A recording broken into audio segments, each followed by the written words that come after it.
오늘은 또 우리 새로운 에스텔기를 시작하는 날이죠. 제가 에스텔기를 공부하면서요 너무너무 놀랐어요. 에스텔기가 이렇게 놀라운 책인지, 이렇게 많은 비밀을 가진 책인지를 정말 제가 공부를 안 했으면 전혀 몰랐을 거예요. 정말 놀라운 책이라는 것을 제가 절대로 다 이해할 수 없구나. 왜냐하면 한 가지 그 당시에 사건을 이야기하기도 하지만요, 이 에스텔기의 이야기가 앞으로 종말에 대한 이야기이기도 합니다. 정말 너무 놀랍죠? 그래서 저는 이거를 공부하면서 정말 너무너무 놀랐어요. 정말 정말 믿을 수 없다. 하나님의 말씀 정말 너무너무 믿을 수 없을 만큼 놀라운 책이라는 것을 다시 한번 실감했습니다. 자, 신발을 제대로 신고.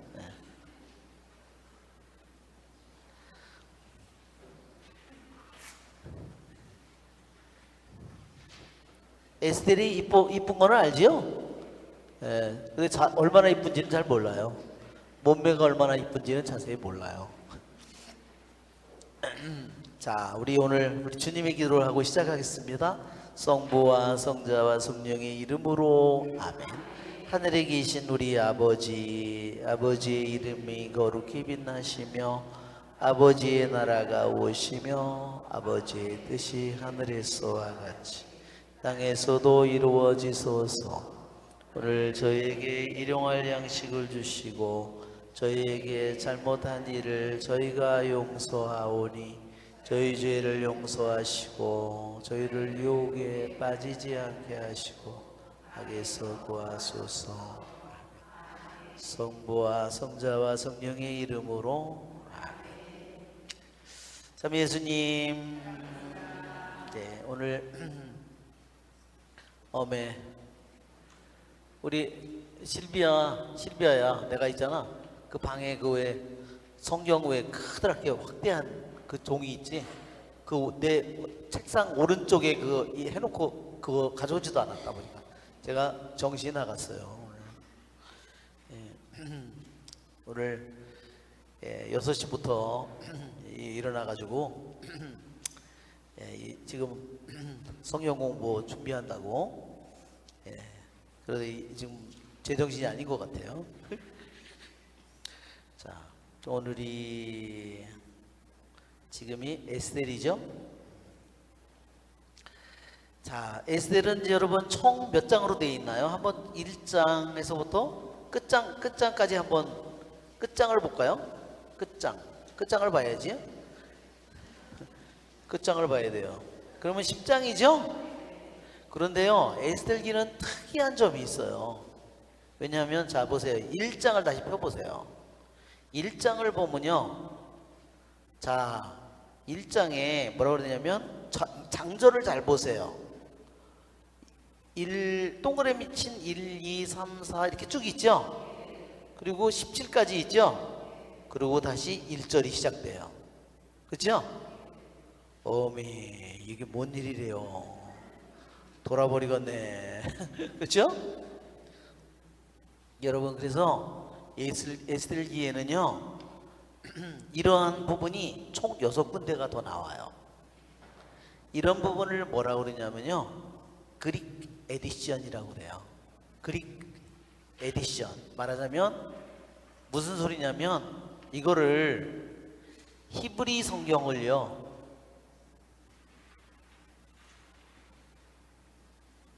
히브리 성경을 그리스어로 번역했어요. 이거를 뭐라 그랬죠? 구약의 히브리 성경을 그리스어로 번역한 이거를 갖다가 70인역이라고 그래서 이렇게 표시한다 그랬어요. L자 하나하고 X. 이게 뭐예요? 50, 10, 10. 그래서 이거를 70인역이다. 왜 70인역이냐?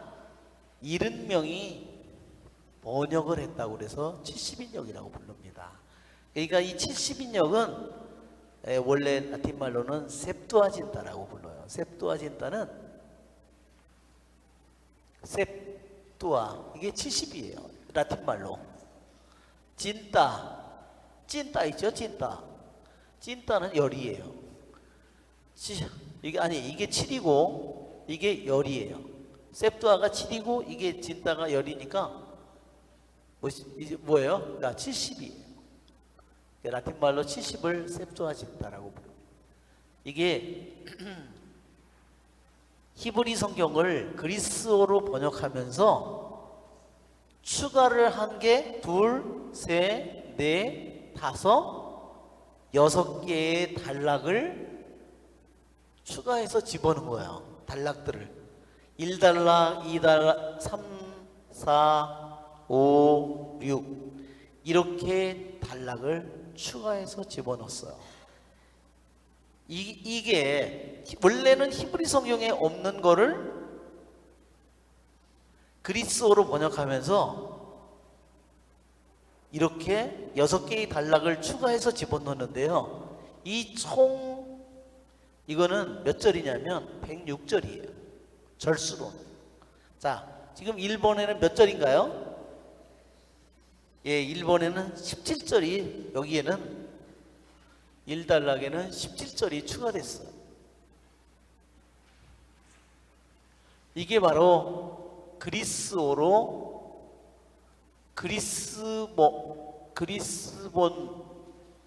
번역본에 추가된 부분이에요. 지금 우리가 동그라미 친 1절부터 17절까지 이 부분은 원래 히브리 성경에 있어요, 없어요? 히브리 성경에 없는 부분이에요. 자, 두 번째 한번 찾아볼까요? 두 번째가, 자, 우리가 두 번째는 우리 여기, 자, 우리 오늘 프린트물을 한번 보세요. 모르토카이의 꿈 1부터 11 이렇게 돼 있죠? 그 다음에 12서부터 17, 예, 여기에 이게 두 가지예요. 벌써 이게 두 가지. 그 다음에 세 번째는 3장 13절부터 보세요. 거기 13절에 보면 동그라미 1, 2, 3, 4 이렇게 나오죠? 예, 이렇게 된 거 여기에 있고, 또 4장 17절을 한번 보세요. 17절에도 보니까 다시 동그라미 1, 2가 나오죠? 이게 그리스본에만 있는 거예요. 그 다음에 5장에도 또 여기다 1절부터 16절까지 보면 거기에도 다시 있죠? 추가된 부분이. 그 다음에 또 8장에도 있고, 또한 9장, 10장에 이렇게 추가된 부분이 있습니다. 이렇게 자, 근데 이 에스겔기는요, 그러니까 우리가 에스겔기를 읽어보면 예로니모는요 이거를 라틴어로 다시 번역했거든요. 히브리어 성경을 그리스어로 번역한 거를 70인역이라고 부르는데,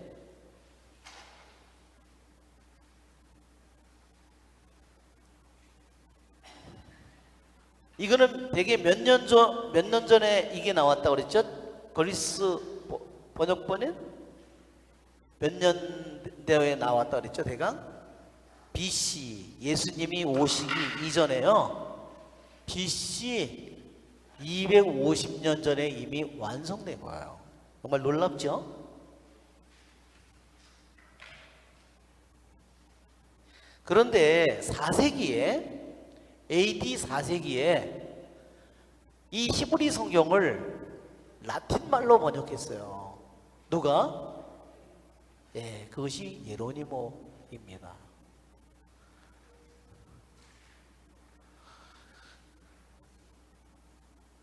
예로니모가 번역한 거, 이거를 불가따라고 그렇게 불리게 합니다. 불가따 성서라고 라틴 말로.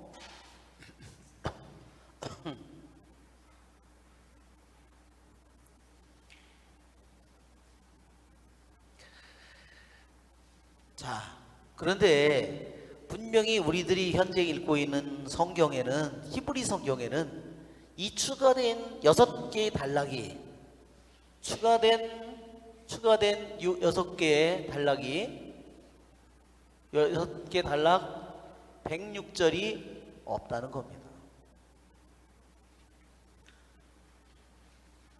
그런데 우리는 성경에 이게 분명히 이렇게 추가되어서 나오고 있고, 우리 가톨릭에서는 이것을 정경으로 인정합니다.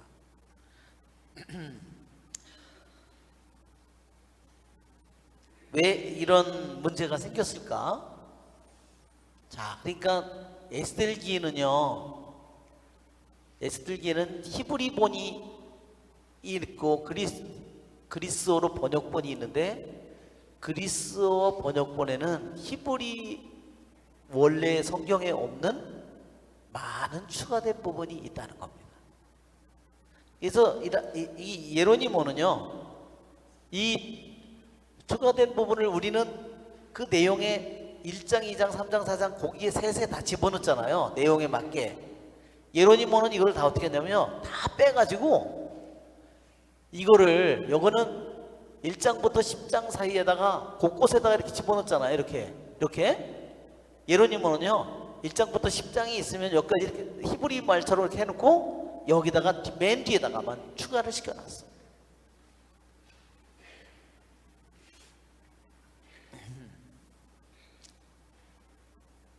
그러니까 우리 에스겔기는 창세기나 탈출기나 이런 성경과 달리 그리스어로 번역된 70인역본에는 원래 히브리 성경에 없는 많은 내용이 추가되어 있다는 겁니다. 그러면 이 내용을 보면은 이 내용이 어떻죠? 이 내용이 에스겔기 전체의 내용을 잘 이해하도록 만들어줍니다.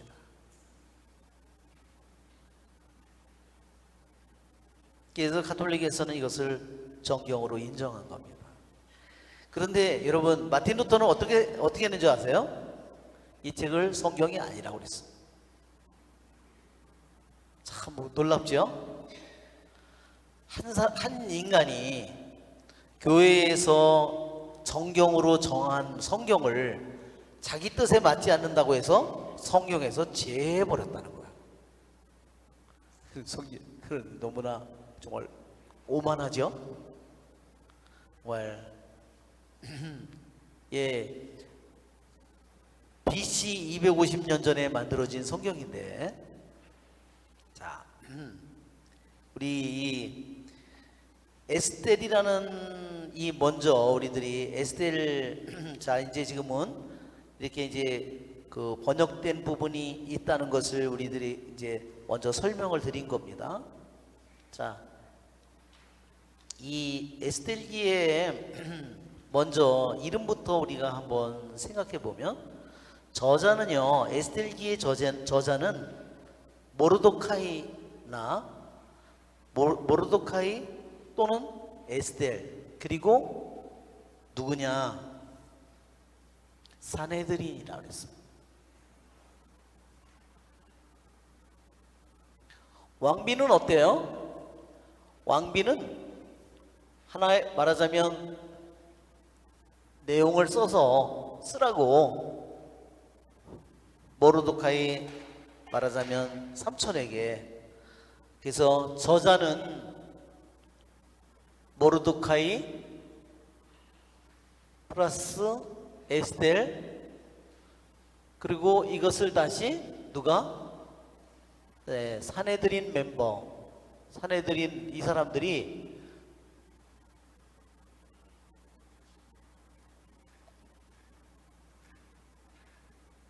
어셈블리, 그러니까 이 산헤드린 멤버들이 같이 이것을 말하자면 수정하고 손을 봤다는 겁니다.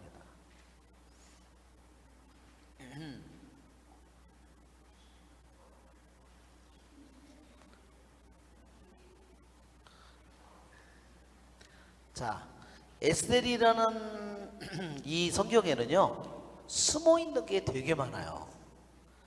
이 에스겔기가요, 왜 이 에스겔기가 아주 성경 중에서 독특한 성경이에요. 왜 에스겔기가 독특하냐? 첫째로요, 이것의 성경의 제목이 뭐예요? 누구의? 여자의 이름이에요. 제목이 여자 이름. 원래 구약 성경에는요, 히브리 성경에서는 여자 이름으로 나온 성경이요, 룻과 에스더 둘뿐이 없어요. 우리 가톨릭에는 또 뭐가 있어요? 유딧이 있어요. 가톨릭에는 유딧기가 있어요. 그렇죠? 유딧도 여자잖아요. 그렇죠? 그런데 원래 히브리 성경에는요, 히브리 성경에는 룻과 에스더만 나와요. 자, 한번 에스더하고 룻하고 한번 비교해 보세요. 룻은요, 어때요? 이방 여자지요? 자, 룻하고 에스더를 비교해 보면요, 아주 신기한 모습을 보게 되는데, 룻은 이방인 여자예요. 에스더는 이스라엘 여자예요. 근데 룻은 어디와 살아요? 이방인 여자인데 이스라엘에 와 살고요. 에스더는 이스라엘 여자인데 어디와 살아요? 에? 수사에, 페르시아에 살고 있어요. 즉 무슨 소리냐면 이방 나라에 살고 있어요. 완전히 정반대죠?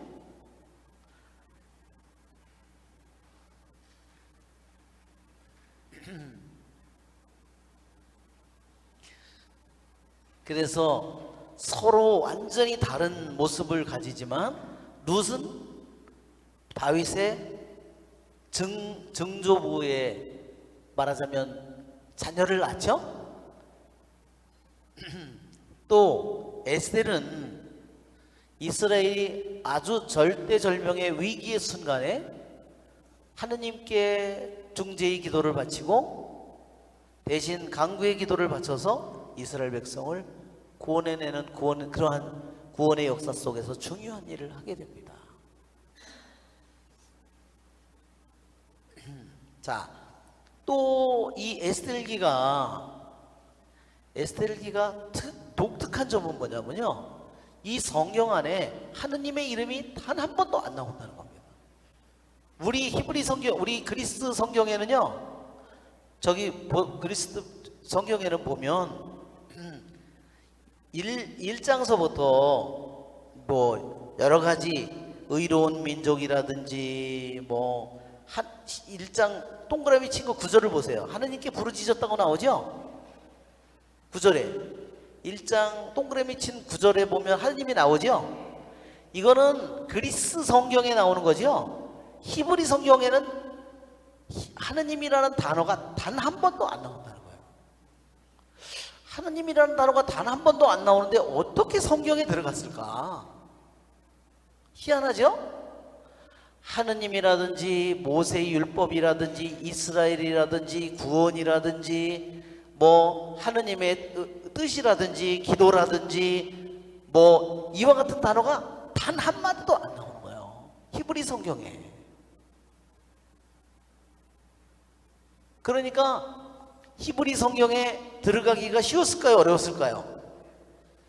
유대인들이 야, 하느님이라는 말 단 한 번도 안 들어가고 오히려 이방인의 왕의 이름은요 190번 이상 등장한다는 거. 페르시아 왕의 이름은 이거 거지 같은 책이네 이거. 뭐 그 다음에 이방인의 미신, 뭐 주사위를 던진다든지 뭐 이상한 이방인들의 미신, 그런 얘기는 잔뜩 거기 들어있다는 거예요. 이런 거를 어떻게 성경으로 집어넣냐. 그래서 어때요? 성경으로 집어넣지 않으려는 그런 요소가 너무너무나 강했다는 거죠. 그런데도 결국은 성경에 유대인 구약 성경 중에서요 제일 마지막으로 들어간 책이 뭐냐? 이 에스겔기라는 겁니다. 놀랍죠? 그만큼 에스겔기에는 히브리 성경에 하느님이라는 이름이 단 한 번도 언급되지 않은 거예요. 참 희한하죠?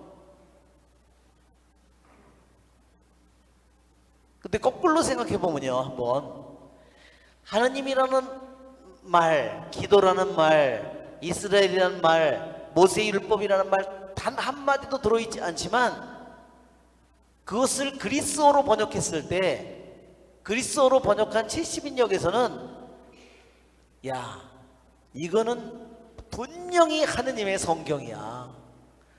추가된 부분에 그 내용을 다 갖다 집어넣은 거예요. 하느님이라는 말, 이스라엘 민족이라는 말, 모세율법이라는 말, 이 내용들을 추가된 부분에다가 수십 군데다 집어넣은 거예요. 무슨 말인지 알겠죠? 하느님, 주님, 기도, 이런 내용들이 이 추가된, 아까 그 추가된 부분이 있죠? 이 추가된 부분에다가 다 집어넣었어요. 왜요? 이 성경이 이것이 진짜 성경인데, 그러면 하느님의 이름은 왜 없냐?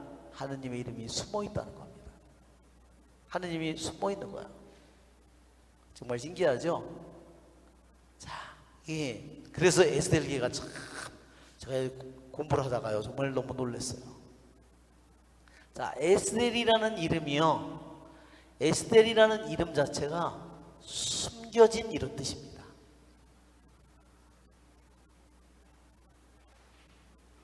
그래서 랍비들이 그랬어요. 여러분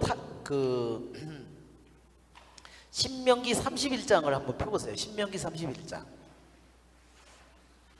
신명기 31장.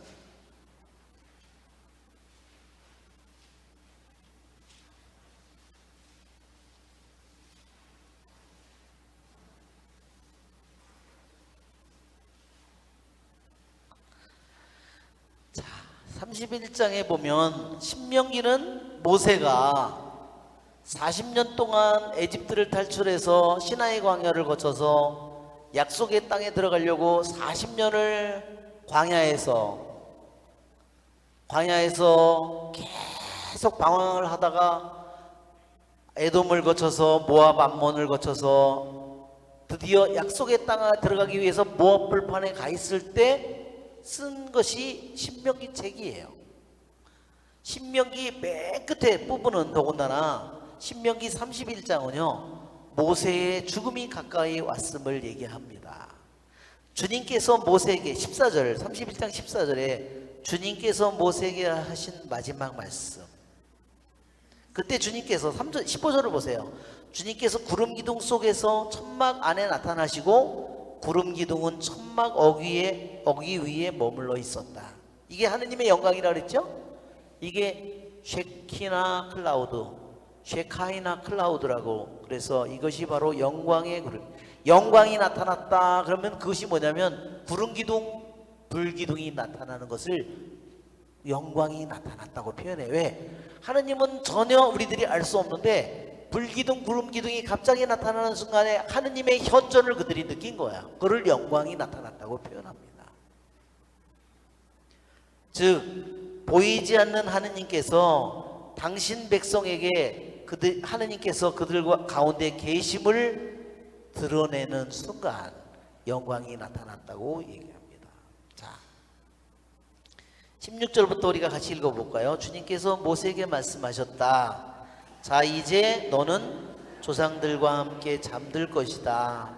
그러나 이 백성은 저 땅으로 들어가 거기에서 낯선 신들을 따르며 불륜을 저지르기 시작할 것이다. 그들은 나를 저버리고 내가 그들과 맺은 나의 계약을 깨뜨릴 것이다. 그날에 그들을 거슬러 나의 분노가 타올라서 나는 그들을 저버리고 그들에게서 나의 얼굴을 감추어 버릴 것이다. 자, 여기서 나의 얼굴을 감추어 버릴 것이다. 또 18절에 한번 보세요. 그러나 그들이 다른 신들에게 돌아서서 저지른 모든 악행 때문에 나는 그날 나의 얼굴을 기어이 감추어 버리겠다. 이 감춘다는 말이요 에스텔이에요. 히브리 말로.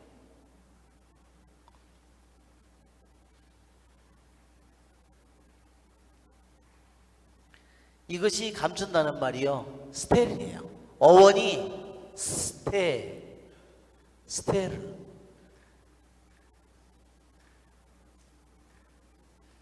예, 여기 에만 빠진 거 헤스테르. 이렇게 에스테르. 참 너무 놀랍죠? 자, 이 신명기 31장에 너희들이 내 계획을 깨뜨리는 순간에 하느님이 얼굴을 감춰버렸어요. 그러니까 어디로 됐어요? 그들이 다 이방인의 나라에 끌려간 거예요. 그 이방인의 나라라고 하는 것은 뭐냐면요, 하느님이 안 계신 곳이 아니라 하느님이 계시긴 계신데 어떤 곳이에요? 당신의 손을 드러내요? 안 드러내요. 숨어 있는 거예요. 그러나 거기서 일어나는 일을 하느님이 몰라요? 아셔요. 그게 세상에 원래 에스텔이라는 이름은요, 다른 말로는요, 원래 에스텔은요, 이스타르라는 페르시아의 신이 있어요. 여신. 이스타르라는 신은요, 뭐냐면 샛별이에요. 샛별 뭐죠? 금성이에요, 금성. 새벽에 다른 별들이 다 빛을 잃는 순간에 해가 떠오르기 전에 저 금성만 빛이 나는 거예요. 이스타르라고 하는 금성의 여신인데, 여기에는 보면 그 사람들은 이스타르이지만 히브리 사람들은 뭐예요? 이스타르가 아니라 의미는, 그러니까 에스텔의 이름에는 별이라는 의미가 들어있어요. 원래 에스텔의 원래 이름은 하다사예요. 하다사는 뭐냐면요, 머를이라고, 원래 하다사라는 히브리 말의 이름은 뭐냐면요, 도금냥 나무예요. 도금냥 나무. 그러니까 에스텔 이름에 숨겨진 게 너무 많은 거예요. 첫째는 에스텔이 뭐예요? 이스타르라는 페르시아 여신, 즉 샛별이라고 하는 그래서 뭐예요? 뭐해서 왜 샛별이냐 하면요, 에스텔은요 고아가 되죠? 그래서 누가 길러요? 자기의 그 삼촌이 데려다가 길르죠, 모르도카이가. 그러니까 고아예요, 따지면. 고아인데요, 도금냥 나무가 정말 볼품없는 조그마한 나무인데요, 도금냥 나무가 뭐가 돼요? 나중에 모든 사람들이 쳐다보는, 말하자면 여왕이 되는, 그거 되는 것이 샛별의 의미입니다. 그래서 민족이 다 모든 것이 빛을 잃을 때, 아무도 힘이 되지 않을 때 샛별이 떠오르면서 태양을 가져오는 겁니다. 누구에게 생각나게 해요? 우리에게 성모님을 생각나게 합니다.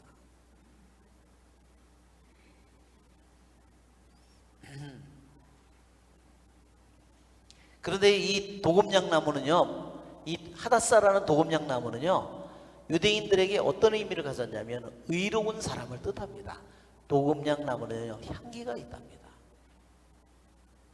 그래서 다니엘 여기 세 명이 왜 던져지잖아요.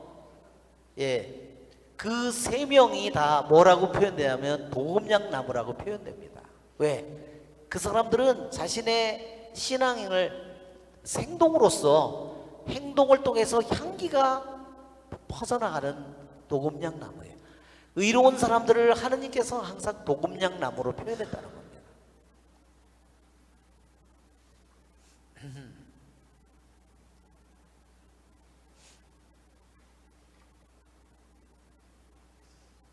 예, 즉가리야서 구약의 즉가리야서를 한번 펴보세요. 즉가리야서 1장. 우리 정말 즉가리야서는 거의 끝이죠.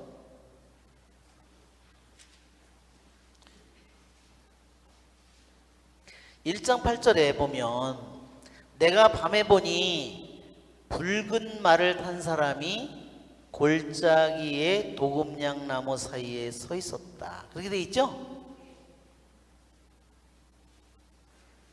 이 도금냥 나무, 이것이 바로 여기도 나오는 것처럼 이것이 의로운 사람들을 가리키고 의로운 예언자들을 가리킨다. 도금냥 나무에 서 있는 의로운 이들, 하나니야, 아자리야, 미사엘, 이 사람들 의로운, 왜? 그 사람들의 향기가 이방인의 나라에서, 그죠? 그 불구덩이에 던져져서 내가 하느님께서 나를 구원해 주지 않더라도 우리는 절대로 임금님의 법을 따를 수 없습니다. 그러면서 그 사람들의 행동이 어떻게 돼요? 온 세상에 향기를 내뿜는 거예요. 그것이 바로 이 세 명의 의로운 이 예언자들이 바로 도금냥 나무다.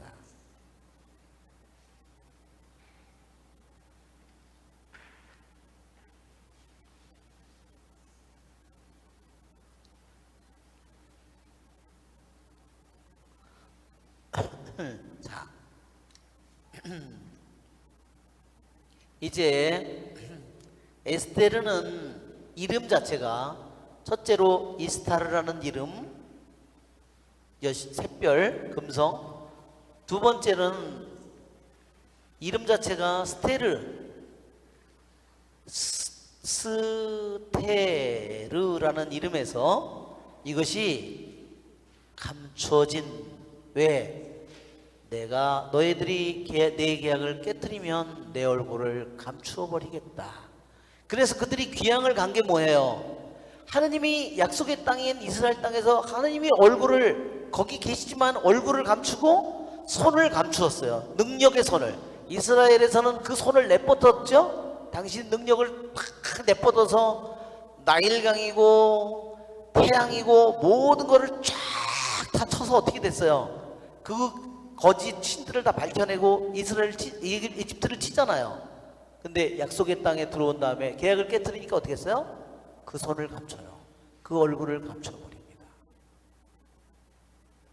만약에, 그래서 우리가 성경에 이런 거예요. 나는 너를 모른다. 하느님이 모른다는 게 말이 돼요? 하느님이 나를 모른다는 건 그 얼굴을 당신께서 우리에게 감춘다는 의미예요. 그렇죠? 우리 하느님이 우리에게, 내가 죽었는데 하느님이 얼굴을 감췄다. 이거는 아주, 이거는 이게 쪽박도 아니고 완전히 망조예요, 그렇죠? 그러니까 감춰진이라는 의미입니다. 에스텔 이름. 이 에스텔의 이름은 지금 신명기 31장 여기에 17절, 18절에 그날 나의 얼굴을 기어이 감추겠다는 이 에스테르라는 이름에서 나온 말이다. 이것이 유대인들이 랍비들이 그랬어요. 어디에서 에스테르의 이름이 나왔느냐? 바로 여기서 나왔다는 거예요. 이 신명기.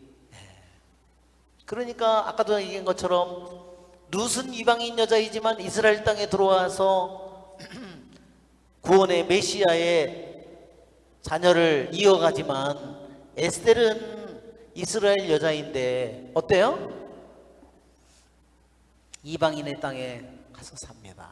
자, 시기적으로는요, 이때가 또한, 하여튼 또 한 가지 이 에스텔기가 놀라운 점은요, 우리 그림을 한번 먼저 보면, 그림 자료가 하도 많아가지고요, 제가. 자, 에스텔이, 많은 사람들이 에스텔을 그렸어요. 자, 이거 보세요. 희한하죠? 저게요, 메길롯이라고 그럽니다. 메길롯.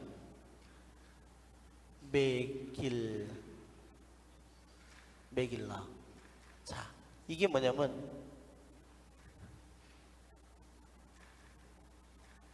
메길라 또는 메길랏 또 이렇게 표현하는데, 이 말은 뭐냐면요, 두루마리예요.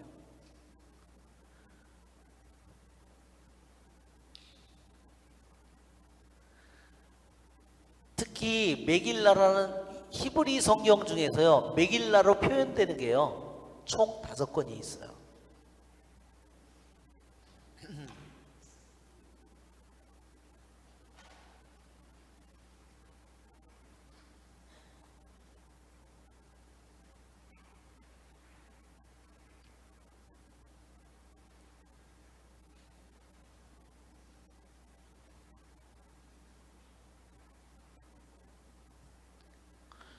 자, 저 그림에서 저기 있는 것처럼 이 메길라는요, 다른 성경도 두루마리로 되어 있는데 작은 두루마리라는 뜻으로 메길라라고 그래요. 작은 두루마리라고.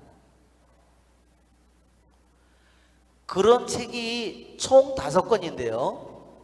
메길라. 그래서 5개의 메길라라고 그래요. 5개의 메길라. 또는 메길랏이라고 그러는데 뭐가 있냐면 지금 우리가 공부하는 에스텔,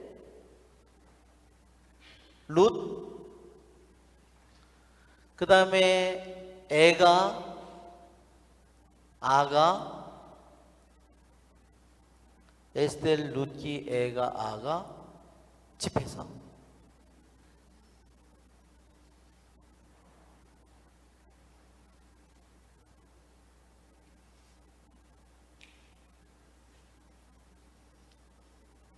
저 메길라라는 메길라,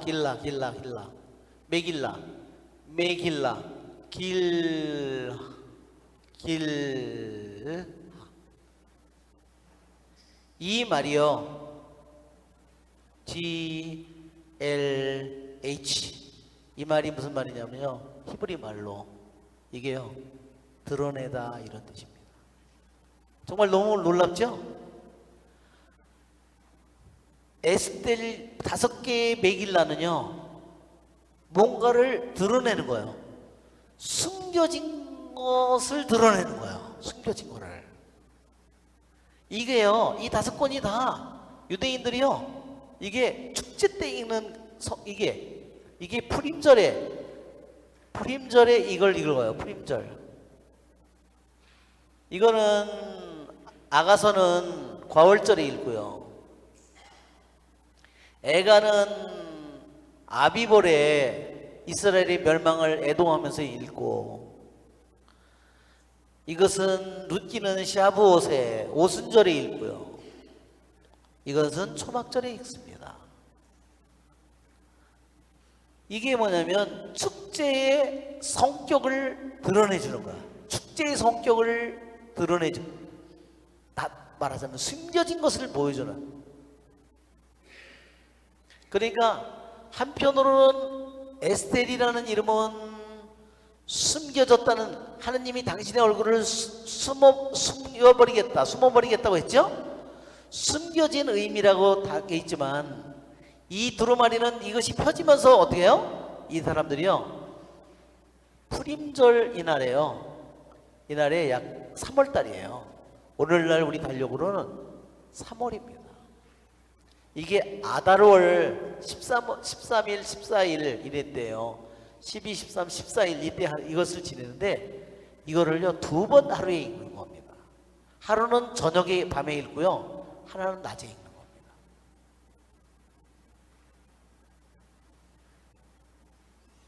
그래가지고 일례로 저 두루마리를 히브리 성경으로 읽다가요, 하만 이름이 나와요. 그럼 어떻게 해요? 또 이제 이따가 하만 나오면 말하자면 이런 식으로, 또 하만 이런 식으로 다 읽을 때 하만 이름만 나오면 이런 식으로다가 하는 거예요. 되게 웃기죠? 자, 이 에스텔기는 한편으로 숨겨진, 분명히 하느님의 얼굴이 이 안에 숨겨져 있어요. 하느님의 이름이 단 한 번도 안 나온다 그랬어요. 그런데요, 희한하게도 여러분 1장 20절을 한번 보세요. 자, 에스텔기 1장 20절을 보세요. 1장 20절. 자, 한번 읽어볼까요? 온 왕국에 내리신 명령을 듣게 되면 이 명령은 엄중한 것이니 모든 부녀자들이 위아래할 것 없이 남편을 공경할 것입니다. 여기에는 히브리 성경에는 이게 분명히 지금 히브리 성경 부분이죠. 이 부분은 그리스도 성경 부분이 아니에요. 그렇죠? 이 히브리어 성경 부분에요. 이 부분에 이 히브리 성경의 안에요. 하느님의 이름이 드러나게는 하느님의 이름으로 주님이라는 이름으로 안 나오는데요. 하느님의 이름이 5군데나 숨겨져 있습니다. 자, 우리 한번 프린트물을 한번 볼까요? 한글 우리 프린트물에 나와 있나요? 우리 프린트물에 안 나와 있죠? 네, 우리 프린트물에 안 나와 있어요. 자, 우리 어디를 펴보냐면 한글. 자, 에스텔기 여기 한번 에스텔기 그리스말 번역본 아니고 하느님의 숨겨진 이름이라고. 자, 그리스말 번역본 아니고 불임절 에스텔 하느님의 자 한번 보세요. 자, 여기 1장 20절이에요. 이게 1장 20절의 말씀인데 한번, 그래서 여기 우리 1장 20절에 뭐라고 됐어요? 임금께서 온 왕국에 내리신 명령을 듣게 되면 이 명령은 엄중한 것이 모든 부녀자들이 위아래 할 것 없이 남편을 공경할 것 없이, 모든 부녀자들이 남편을 공경한다 그랬어요. 다 이렇게 올라가면, 자, 여기에 어떻게 하느님의 이름이 숨겨져 있냐면요. 자, 여기 보면 히브리 성경은 이렇게 돼 있잖아요. 자, 이렇게 돼 있는데 하느님의 이름이 거꾸로 돼 있는 거예요. 자, 하느님의 이름은 뭐냐면요, 우리들이 하느님의 이름은 히브리어로 우리가 이미 알고 야훼잖아요. 야훼. 그 다음에 이렇게 돼 있잖아요. 이렇게 읽잖아요. 이게 첫 글자, 둘째, 셋째, 넷째. 자, 이렇게 됐는데, 자, 보세요. 하느님의 이름이 어떻게 돼 있어요? 자, 보세요. 4번 글자가 있죠? 야, 하. 맨 뒷글자. 하.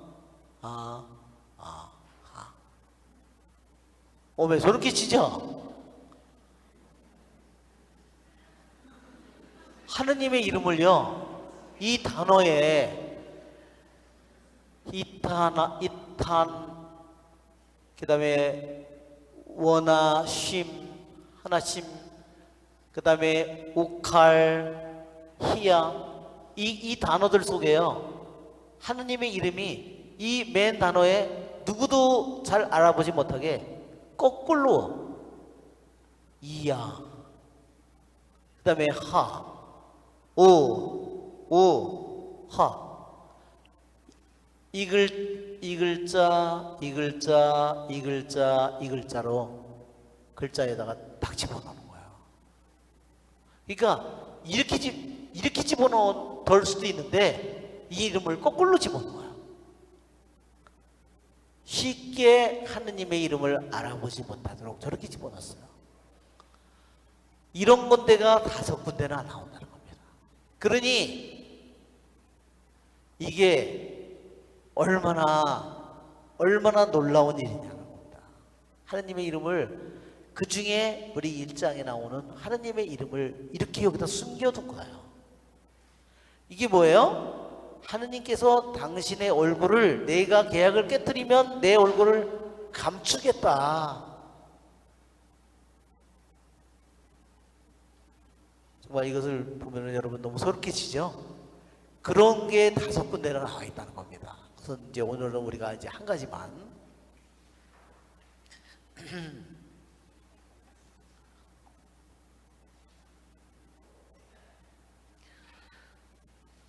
정말 너무나 아주 놀라운 일이에요. 자, 연대로는요, 이 에스텔기가 그럼 연대상으로는 어떻게 되냐면요, 언제 쓰여진 것이냐. 자, 맨 처음에 그림으로 돌아가면 이렇게 이렇습니다. 맨 위로 우리가 가면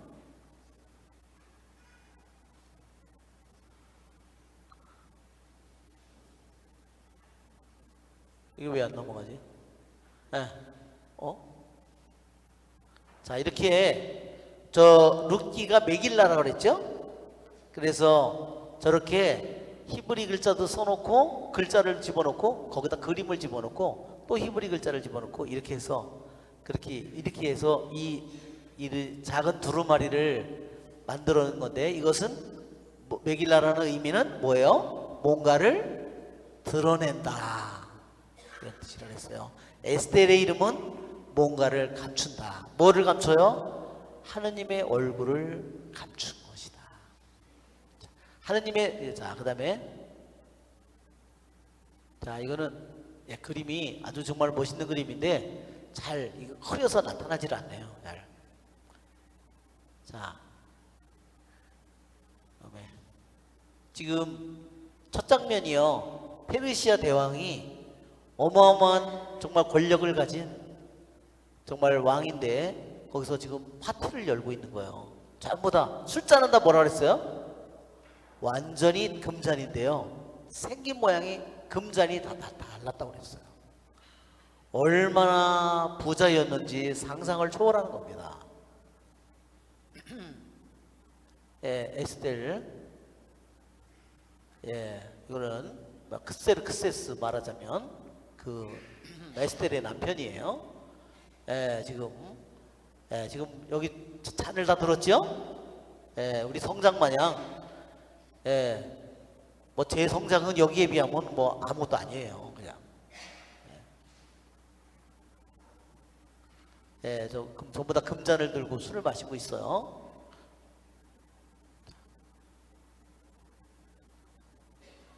이게 그리스하고요, 마라톤 전쟁 여러분 얘기 들으셨죠? 이게 마라톤 전쟁이 일어난 직후에 일어난 거예요. 페르시아하고 그리스하고요, 마라톤 전쟁을 벌였는데 그 막강한 페르시아가요, 요 조그만한 그리스를 이기지 못했어요. 이 페르시아는 뭐 어마어마하게 큰 나라잖아요. 상상을 초월하는. 이게 페르시아인데요, 여기 그리스거든요. 요거 하나를 못 이긴 거예요. 페르시아 마라톤 전쟁에서 이 크세르아스에로스라는 왕의 아버지가 전쟁에 나가서요, 참패를 했어요. 마라톤 전쟁에서. 이 전체의 여기서 병력을 데리고 여기 가서 여기를 육상으로 보병과 해군 감체 가서 했는데도 전쟁에 졌어요. 그 이후에 지금 이 에스텔 이야기가 나오는데, 에스텔의 남편이 두 번의 전쟁, 아버지의 복수를 하기 위해서 두 번의 전쟁을 일으킵니다. 하나가 살라미스 해전이고, 이 두 번의 전쟁으로요, 하나는 역시로요 200만 명을 동원했대요, 기록에 의하면. 그런데도 요 그리스를 못 이겼어요. 여기 그리스를, 여기 해군까지 갔는데도 두 번의 전쟁을 일으켰는데 결국은 하지 못했고, 나중에는 이 왕이요, 결국은 아하스에로스가 나중에 살해당했습니다. 왜? 200만 명이 거기까지 전쟁을 갔는데요, 살아 들어온 사람이 5만 명이 되지 않는답니다. 얼마나 끔찍하게 패배했는지를 보여주는 거죠. 예. 이렇게 큰 나라, 여기 보세요. 여기 아프리카까지 다 여기까지 이렇게 했는데 여기만 점령을 못한 거예요. 여기만. 이게 이러한 전쟁의 배경 속에서 벌어집니다.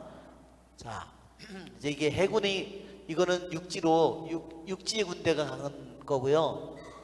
여기가 해군이 여기 공기 전쟁을 한 건데, 여기에 서머필레라는 여기에 고개가 있는데요, 아주 고개가 이 폭이 좁대요. 조금만 막아도 통과를 할 수가 없답니다.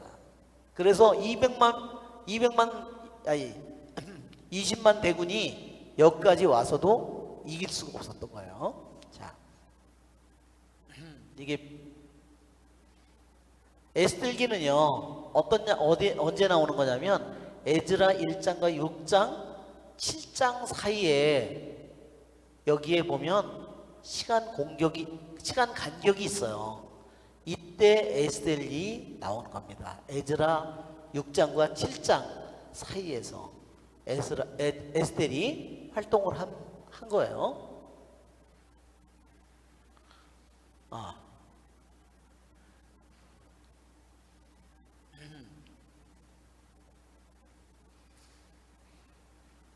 자, 여기 보면 다리우스 1세, 그러니까 이게 다리우스 1세가 마라톤 전쟁을 나가서 그리스한테 패배한 거죠. 그 아들이 아버지의 복수를 갚기 위해서 크세르크세스가 아하스에로스가 전쟁을 일으켰어요. 이때가 바로 이게 이제 말하자면 이 지금 에스텔 왕비의 남편입니다. 자, 그러니까 연도는 약 BC 486년 내지 464년 이때 에스텔이 왕비가 돼서 활동한 시기입니다. 그 다음에 이게 아왕이 살해됐다 그랬죠? 죽은 다음에요. 누가 왕이 됐냐면요. 폐위된 와스티 있죠? 와스티의 아들이요 왕이 됐어요. 정말 궁중 무슨 비화 같죠? 연산군 저기 폐비윤씨 죽고 그죠? 폐비되고 나중에 연산군이 왕이 된 거랑 비슷해요. 정말 예. 자. 그러니까 여기에 보면 에즈라 6장과 7장 사이에 이 시기에 에스텔이 활동했고 에스텔이 나온 시기가 이때였다는 것을 이 도표가 보여주고 있는 겁니다. 자, 도표들이 하도 많아가지고 여기 58년의 간격이 있는데 그 간격에서 에스텔이 활동한 시기다.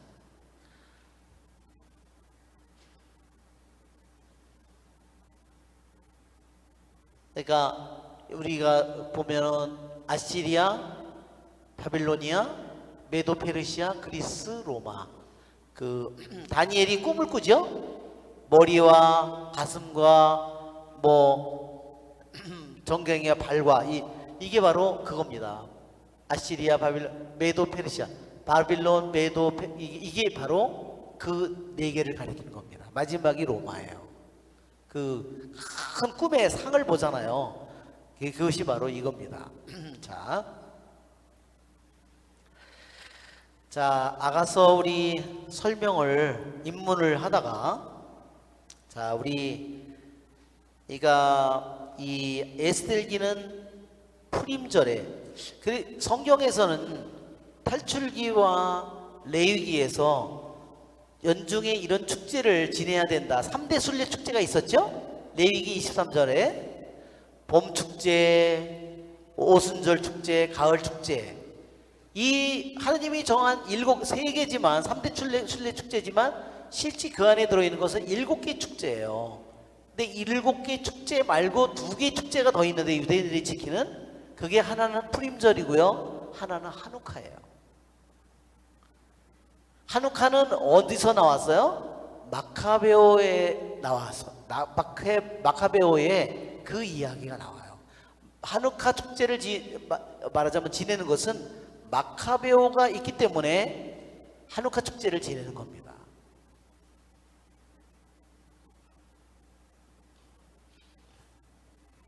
그리고 푸림절을 지키는 것은 에스텔기가 있기 때문에 에스텔기를 통해서 푸림절을 그들이 2가지 축제를 더 지키게 된 겁니다.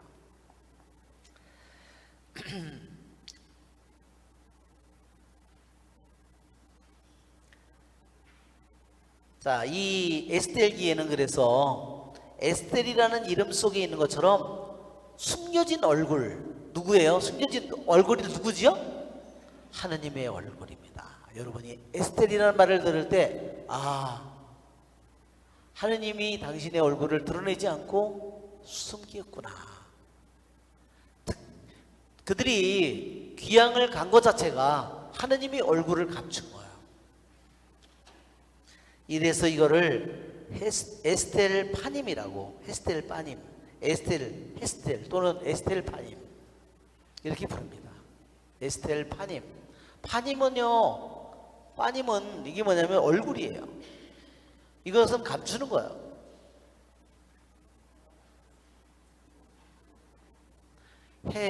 에스텔,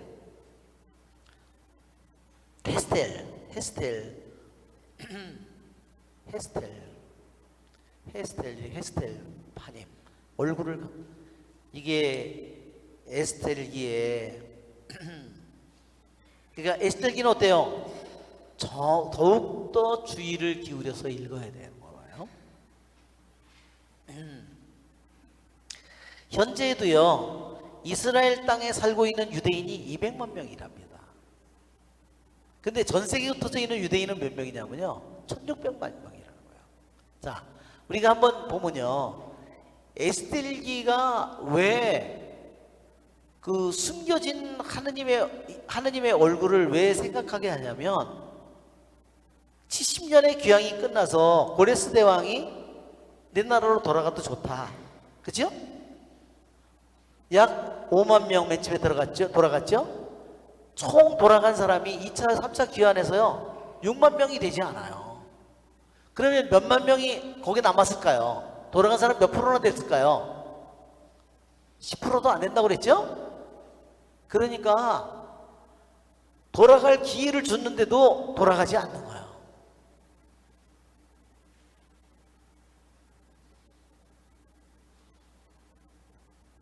그런다고 하느님이 그 사람들을 버렸느냐? 돌아가지 않고 이방인의 땅에 그냥 살고 있어요. 이방인의 땅에 살면서 자기의 신앙을 제대로 잘 지킬 수 있었을까? 그러나 에스텔기의 이야기는 그들이 70년의 귀향이 끝나서 하느님께서 그들을 운명을 되돌려 주셔서 자기 고국으로 되돌아가도록 허락을 분명히 줬지만 돌아가지 않은 사람들 안에서 하느님이 숨겨진 모습으로 하느님이 역사하셨다는 겁니다. 네, 무슨 말인지 아시겠죠? 네. 그래서 이 에스텔이라는 이름이 의미하는 바가 너무나 깊은 거예요. 하느님이 놀라운 기적을 일으킨 것이 아니라 탈출기처럼 바다를 가르고 이와 같은 놀라운 일은 단 하나도 하지 않았는데 사람들을 통해서 하느님께서 숨겨진 모습으로 하느님이 역사하셨다는 겁니다. 우리들의 삶 속에서도 그런 일이 많이 일어나죠? 자, 우리 잠깐 쉬었다가 우리 두 번째 시간을 하도록 하겠습니다. 예.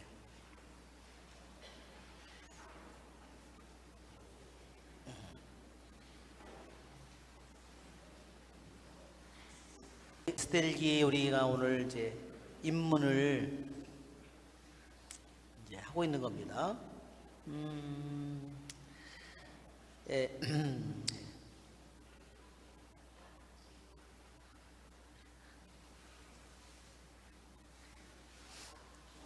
이 에스텔기는요 또 역사가 요세푸스가요 에스텔기를 또 새로 썼어. 그런 기록 또 그런 내용도 있는 겁니다. 그러니까 자기 나름대로의 또한 새로운 버전을 만든 거예요. 요세푸스가.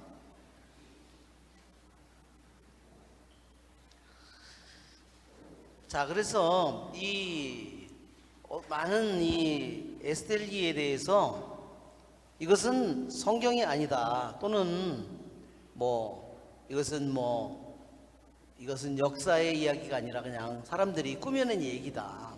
이런 반론이 무지하게 많았어요.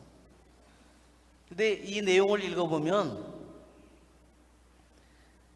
이 고고학의 발굴을 통해서도요, 이 프랑스의 루브르 박물관에 가면 페르시아 박물관이 있는 거예요. 그러니까 페르시아 고고학자들의 발굴을 통해서 이 에스텔기에 나오는 그 궁궐의 구조라든지 거기에 나오는 벼슬 하는 사람들의 그 사람들의 당시의 관직의 이름이라든지 페르시아 이 궁이요 어마어마하게 말하자면 화려한 겁니다. 이게 페르시아의 유적입니다. 페르시아 이게 다리우스 왕의 모습이고 전투를 하는 이게 그 궁궐의 모습이에요. 자, 이게 푸림절 아달월 12일, 13, 14, 이 아달 13 주사일이 어쩐지 13일이 나왔다 그랬죠. 푸림절이 겁니다. 니산달 우리가 4월 달이죠. 거의 이게 우리 부활절 과월절이잖아요. 그러니까 이게 3월 달이에요. 아달월은 기슬레오월 하누카 이것은 티시리달 이것은 실제로 9월이나 10월이죠. 9월 말이나 10월, 11월 11월에 하누카 축제를 벌이는 겁니다. 이게 다리우스 왕의 그러한 유적이에요. 예, 이 페르시아의 궁궐에 그 많은 모습들이 나타나는데 역사상 이게 해전을 한 이렇게 전쟁을 하는 모습들 그림으로 그려놓은 거고요. 전쟁을 페르시아와 그리스군이 하는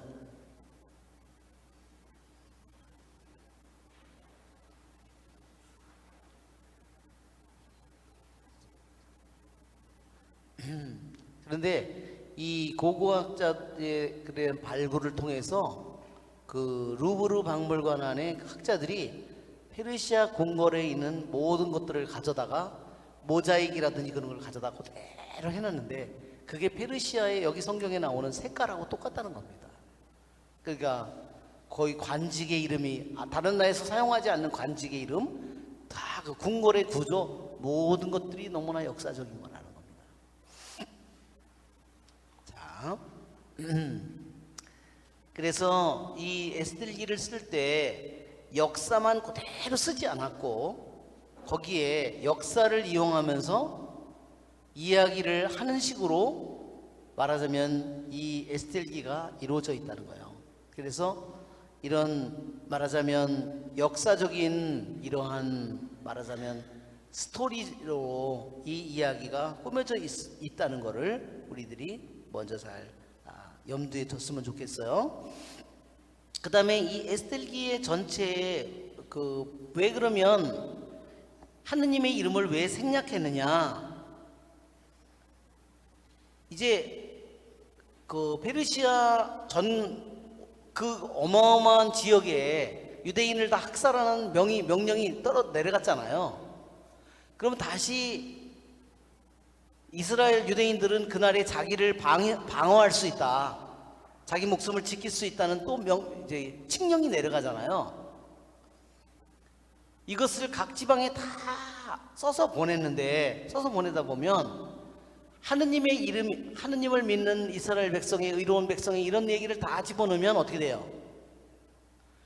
이방인들이 그 하느님의 이름 대신에 거기다가 뭐를 집어넣냐면 자기네들 신의 이름을 집어넣는다는 거예요. 왜? 페르시아의 왕국이니까.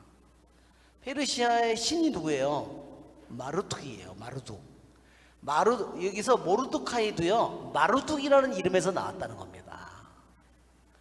마르둑의 이름이 히브리화된 것이 모르드카이고요. 하만은 페르시아식의 이름이 오만이에요. 지금도 오만 나오죠? 오만 왕국이니 오만 터키니 오스만 터키니 오만 지금도 오만이라는 이름이 많잖아요. 그거를 히브리화한 이름이 하만이라는 거예요. 이스타를 히브리화한 이름이 에스텔이고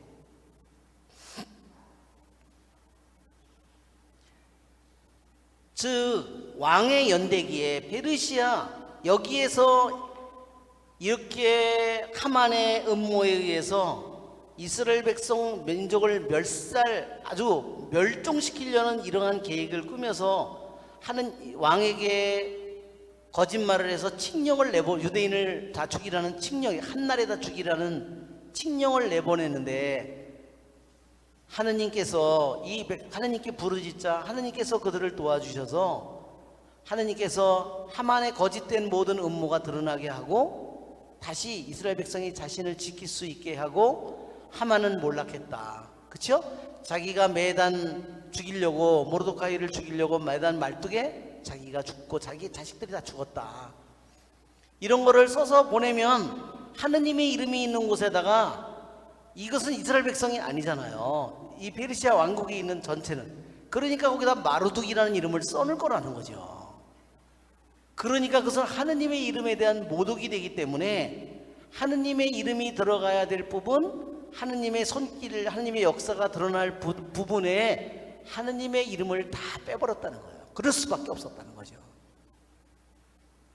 이해가 되시죠? 이것이 유대인 랍비들의 설명입니다. 페르시아 연대기가 이런 칙령이 이러이러해서 이런 칙령을 내보냈다. 의로운 백성을 해치지 말라. 이런 칙령을 이러한 것을 보내는 때 하느님의 이름 대신에 이교신의 이름으로 대체할 것을 염려해서 하느님의 이름이 완전히 나오지 않게 생략해 버렸다는 겁니다. 실제로 쿠테한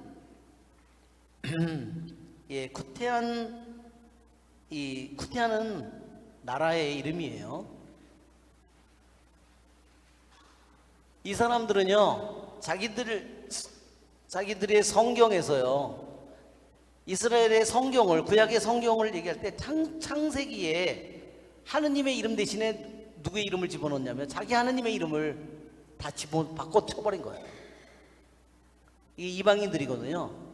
성경을 받아들이긴 받아들였는데 하느님의 이름 자리에다가 누구의 신을 다, 자기들 이방인의 신의 이름을 다 바꿔버린 거예요.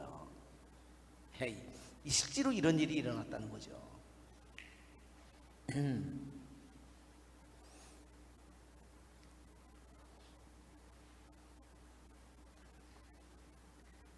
왜 모르드카이와 에스텔은 하느님의 이름을, 거룩한 이름을 사용하지 않았나?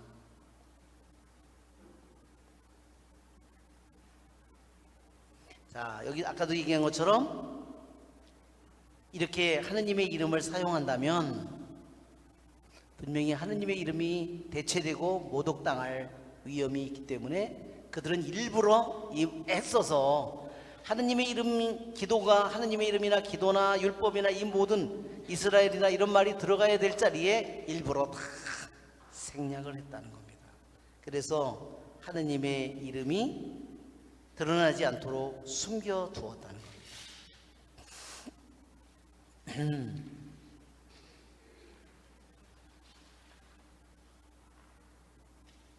자, 우리 전체 구조를 보면요, 이 에스겔기 전체 구조를 보면 아주 재밌어요. 자, 에스겔기의 구조를 보세요. 에스겔기의 구조. 자, 첫 번째 구조를 보면요, 이렇게 되어 있습니다. 말하자면 이게 문을 여는 거죠. 이게 오프닝, 그리고 배경. 그러면 여기는 뭐예요? 이제 이게 마침이에요. 이게 에필로그. 이게 A, B, 왕의 첫 번째 칙령. B는 뭐예요? 왕의 두 번째 칙령. C, 이게 서로 대칭이 되는 거잖아요. 이게 키아스틱 구조라고 그랬어요.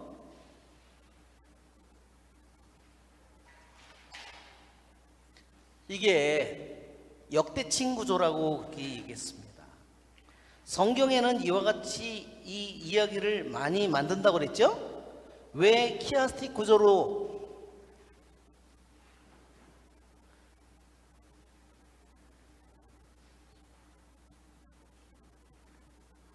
역대칭 구조로 왜 이렇게 이야기를 할 때 A, B, C, D 그 다음에 C-, B-, A-, 그러면 이 중에서 제일 중요한 내용이 뭐라 그랬죠? D라고 그랬죠? 여기서부터 이야기가 완전히 서로 대칭이 되는 겁니다.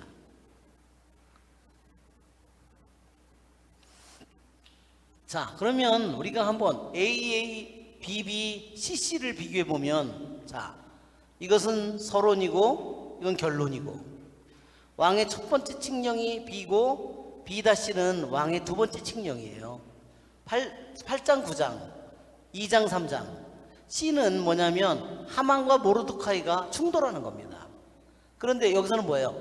결국은 C-에서는 모르드카이가 하만에 대해서 승리를 거둬요. 여기서는 충돌했지만 하만이 모르드카이를 완전히 이기고 있는 형상이죠. 그죠? 이게 4, 5장이고 이거 6, 7장에는 거꾸로 이제 모르드카이가 하만이 이제 말뚝에 매달려 죽는 겁니다. 그런데 전환점은 뭐예요? 왕이 그날 밤에 잠을 이룰 수 없는 거예요. 왕이 그걸 누가 그걸 했을까요? 그게 하느님이 그랬다는 겁니다. 하느님이 그렇게 섭리했다는 거예요. 그래가지고 궁중실록을 가져와라. 그래가지고 읽으라고 했는데 마침 누구의 이야기를 읽어요? 모르드카이가 넷이 둘이서 왕을 죽이려는 음모를 꾸미고 있는 거를 모르드카이가 우연히 엿듣게 돼가지고 그것을 나중에 왕비한테 얘기해서 왕비가 왕한테 얘기해서 그 두 사람을 해보니까 사실 그 사람이 꾸미는 음모예요. 그랬는데 여기에 하만이 상을 줬어요, 안 줬어요? 상을 안 줬어요.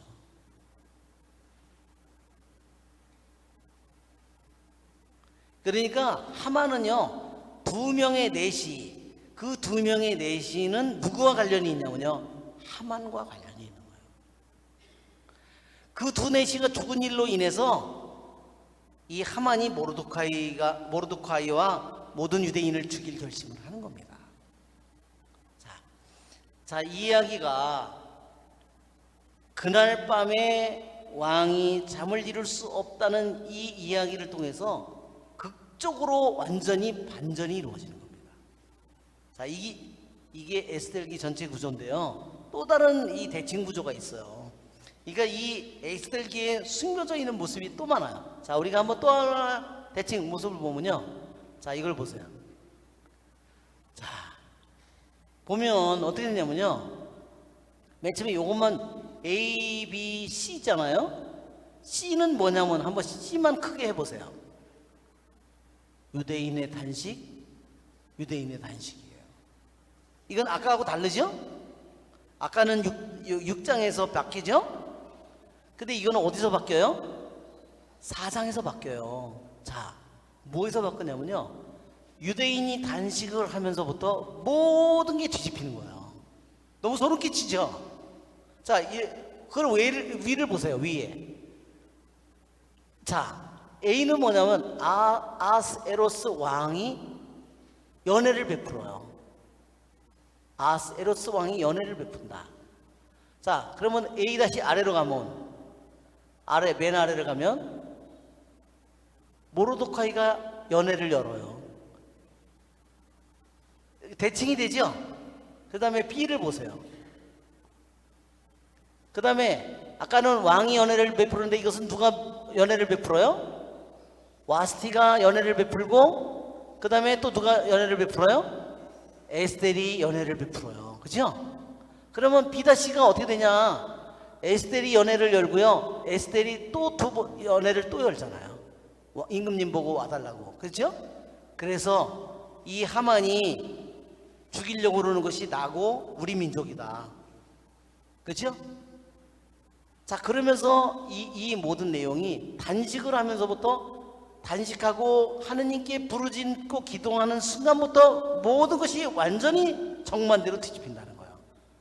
그러니까 이 안에 숨겨져 있는 목적이가 너무나 많은 거예요. 자, 그 다음에 그림을 보면, 옆에 있는 그림을 보면, 이거를 보면요. 자, 1장서부터 1장, 3장, 3장. 자, 여기서 보세요. 두 개의 연애, 하만의 상승, 지위의 상승, 그 다음에 유대인을 죽이라는 칙령을 내리고, 그 다음에 여기 보면 에스텔이 첫 번째 연회를 열고요. 여기서부터 연회를 열고 나서부터 완전히 연회를 여기 밑에 로얄 여기 왕이 하만에게 어떻게 해요? 상을 주라고. 마침 하만은 모르드카이를 죽이려고 마당에다가 말뚝을 다 세워놨죠? 내가 이놈을 오늘 임금님한테 가서 오늘 한마디만 하면 이 새끼는 오늘 죽이는 건데, 그날 그걸 새벽에 와서 죽이려고 찾아오고 왕은 밤새 잠 못 자가지고 어떻게 했어요? 아, 모르드카이한테 이러이러한 사람한테 어떤 상을 주는 게 좋겠느냐, 임금님 옷을 입히고 임금님 말에 태워서 어떻게 자길 거라고 생각해서, 그랬더니 누가 그걸 말을 끌어야 돼? 자기가. 그래서 정반대로, 예, 그러면서 모르드카이가 말에 타고 자기는 말을 끌고 가는 거예요. 이게 완전히 역전이 되면서 두 번째 연애, 그 다음에 유대인들이 자기를 지키는 칙령을 또 내리게 되고, 모르드카이가 지위가 올라가게 되고, 그 다음에 연애가 열어지고. 어때요? 완전히 정반대로 바뀌죠? 정말 이렇게 이 이야기 에스텔기 전체 속에 정말 이렇게 놀라운 정반대의 반전이 되는 순간이, 아까는 뭐였어요? 임금이 그날 잠을 자지 못했다는 거. 또 하나는 뭐였죠? 그들이 너무너무나 큰 공경에 처해서 모든 이스라엘 민족이 죽음을 겪을 위기를 맞이해서 그들이 단식을 하는 순간에 정반대로 완전히 뒤집힌다는 거예요. 정말 이것을 보면 이 에스텔기가 얼마나 많은 숨겨져 있는 이러한 내용들이 들어있는지 정말 놀라게 됩니다. 그렇죠, 여러분? 자, 우리 이제는 우리가 이렇게 에스텔기에 있는 이런 숨겨져 있는 그러한 구조, 역대칭 구조를 우리들이 한번 여기서 이제 보게 됐습니다. 자, 이제 우리가 1장서부터 우리가 한번 1장 1절에서부터 한번 읽어보면,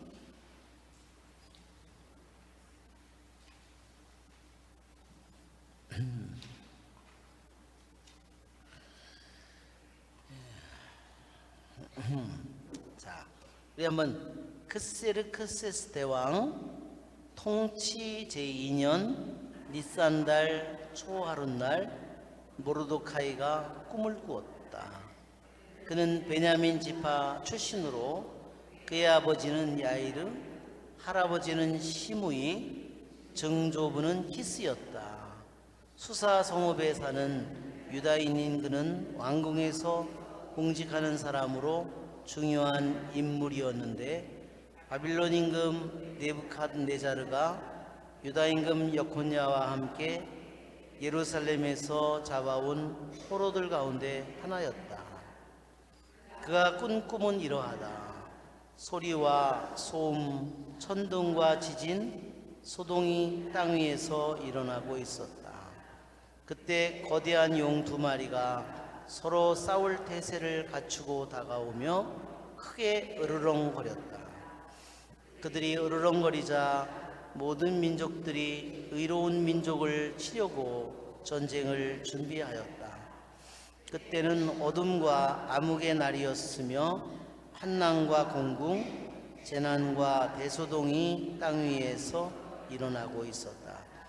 의로운 민족 전체는 자신의 불행에 대한 두려움으로 혼란에 빠져 이제는 멸망할 것을 각오한 채 하느님께 부르짖었다.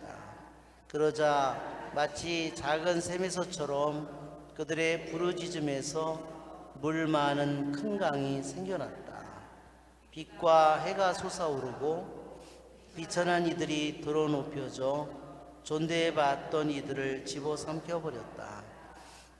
이러한 꿈과 하느님께서 실행하시려고 결정하신 바를 본 모르드카이는 잠에서 깨어나 이를 마음에 간직한 채 밤늦도록 모든 것을 낱낱이 이해하려고 애썼다. 네. 여기 이 부분은 그리스어 성경의 부분이라고 그랬죠?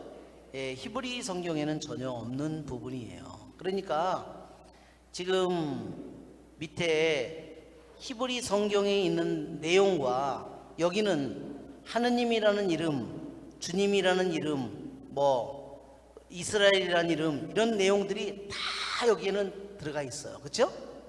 그래서 그러나 이 내용은 결국은요 똑같은 내용이에요. 사실은 숨겨져 있을 뿐이지 이것은 완전히 하느님께서 이 모든 일을 모르드카이를 통해서 꿈을 통해서 보여준 것처럼 이 모든 일이 하느님의 섭리로 이루어졌다는 것을 말하자면 얘기하는 겁니다. 이 꿈이 그것을 얘기하는 거죠. 이게 하느님의 섭리를 가르쳐요. 프로비덴스라고 그럽니다. 섭리. 근데 이게 프로비덴스는 뭐냐? 비데레는요 보다 비데레 비데오 이게 뭐 요즘 뭐 비데오 있잖아요. 다 이게 보다는 본다 이런 뜻이에요. 프로는 뭐냐면 미리 본다 그거예요. 미리 앞을 내다본다는 거예요. 하느님의 섭리는 그거죠. 앞에 무슨 일이 일어날지 우리는 모르지만 하느님은 알아요 몰라요?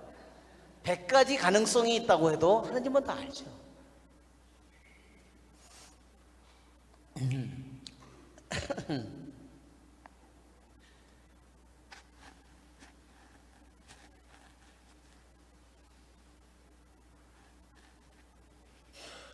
여기 보면 이 모르드카이는 어느 지파 사람이에요? 베냐민 지파요.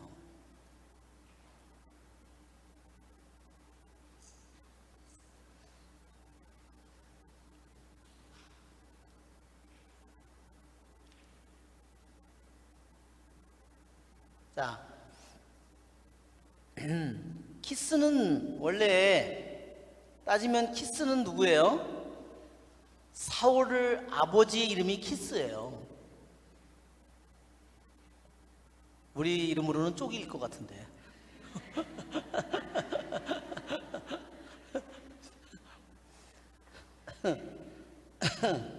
그러니까 이 족보는요 전체를 다 얘기한 것이 아니라 일부만을 얘기하는 거야. 그냥. 중요한 것은 뭐냐면요 여기서 한번 보세요. 이 이야기가요 왜 이 이야기가 놀라운 이야기냐면 이 사람이 모르드카이와 누구의 싸움이에요? 모르드카이와 하만의 싸움이죠. 자, 모르드카이는 이스라엘 사람이고 하만은 어디 사람이에요? 아각 사람이라고 그랬어요. 아각, 즉 아말렉 사람이에요. 자, 이스라엘 사람인데다가요 또 무슨 지파예요? 베냐민 지파예요.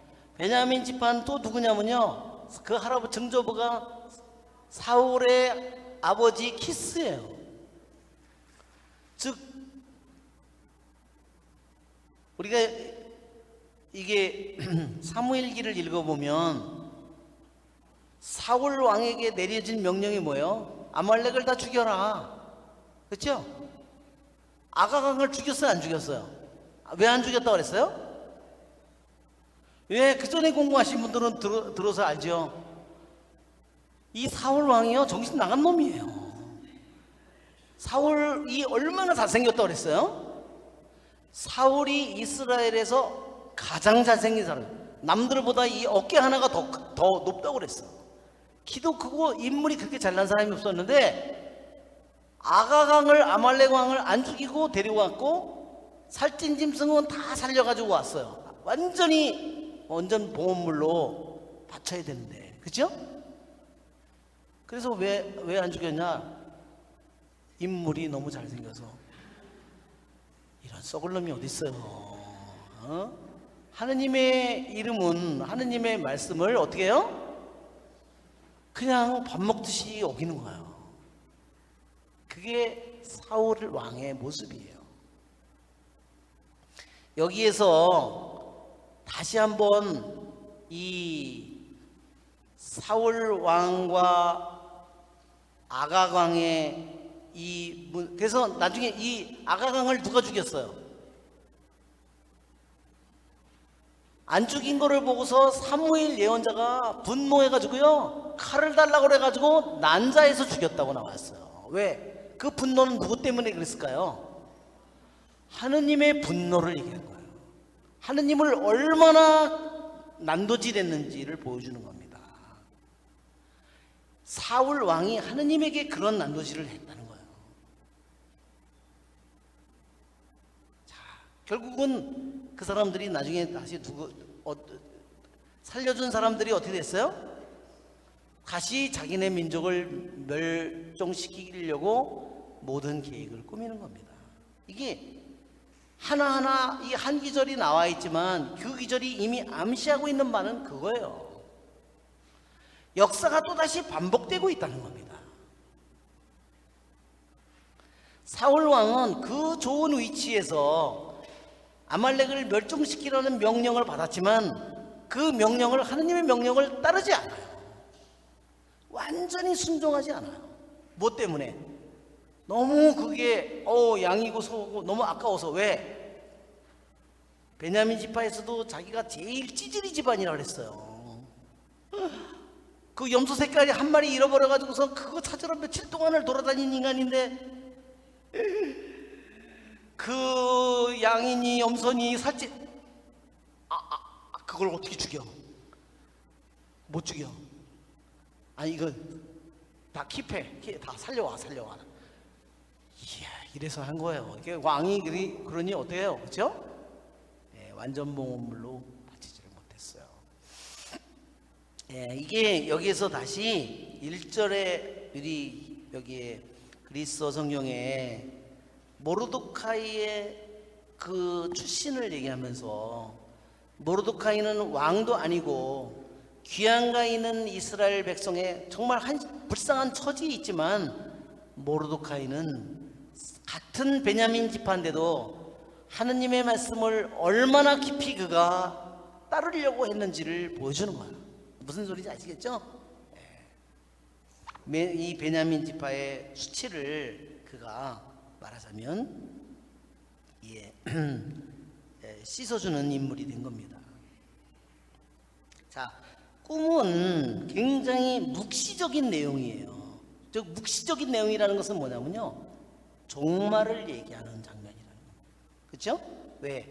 천둥, 지진, 거대한 용, 소동, 전쟁, 어둠과 암흑, 재난, 대소동, 이 모든 불행, 이 모든 것들은요, 맞아는 종말에 완전히 악과 하느님과의 싸움이, 대전쟁이 벌어진 것 같은 종말론적인 그러한 모습을 우리에게 보여줍니다. 이것이 앞으로 이제 일어날 일을 하느님의 섭리로 모르드카이에게 미리 준비하도록 하느님께서 알려주신 거죠. 그래서 모르드카이는 정말로 이 꿈을 꾸고 나서 자기 민족에게 어마어마한 재난이 닥쳐오는 것을 알고 그 재난을 위해서 준비하는 겁니다. 자, 여기 보면 동그라미 8절에 의로운 민족 전체는 자신의 불행에 대한 두려움으로 혼란에 빠진 것은 당연하죠. 이제는 멸망할 것을 각오한 채, 이 무슨 소리예요?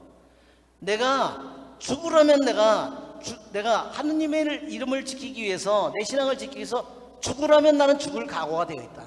내가 절대로 목숨을 살려서 하느님을 배신하지 않겠다, 이 말이에요. 죽음을 각오했다는 거예요. 여기에 나중에요, 에스텔이 왕 앞에 나갈 때 왕이 왕호를 안 내리면 죽는다 그랬죠? 왜? 와스티가 먼저 불순종을 해서 자기를 아주 대망신을 시켰기 때문에 와스티가 나갔다가는 더 죽는 게 뻔한 일이에요. 그러나 에스티가 뭐래요? 내가 죽는다면 죽으리라 그랬어요. 이게 바로 그 말을 우리에게 생각나게 합니다. 에스텔이 나중에 하는 말. 내가 죽어야 한다면 죽으리라. 그 에스텔이 그렇게 얘기합니다. 자, 그러자 마치 하느님께 부르짖었다. 멸망을 각오한 채 하느님께 부르짖었다. 예, 이게 제대로 그냥 소리만 내서 부르짖는다고 된 게 아니라 멸망을 각오하고 내가 목숨을 잃어야 한다면 기꺼이 목숨을 바치겠다 하는 겁니다. 그런 마음으로 부르짖었어요. 그러자 어떻게 됐어요? 마치 작은 샘에서처럼 그들이 부르짖음에서 물 많은 큰 강이 생겨났다. 예, 여기 여러분 열왕기 상권을 한번 18장. 저는 이 기절을 보니까 열왕기 상권 18장이 생각났어요. 엘리야가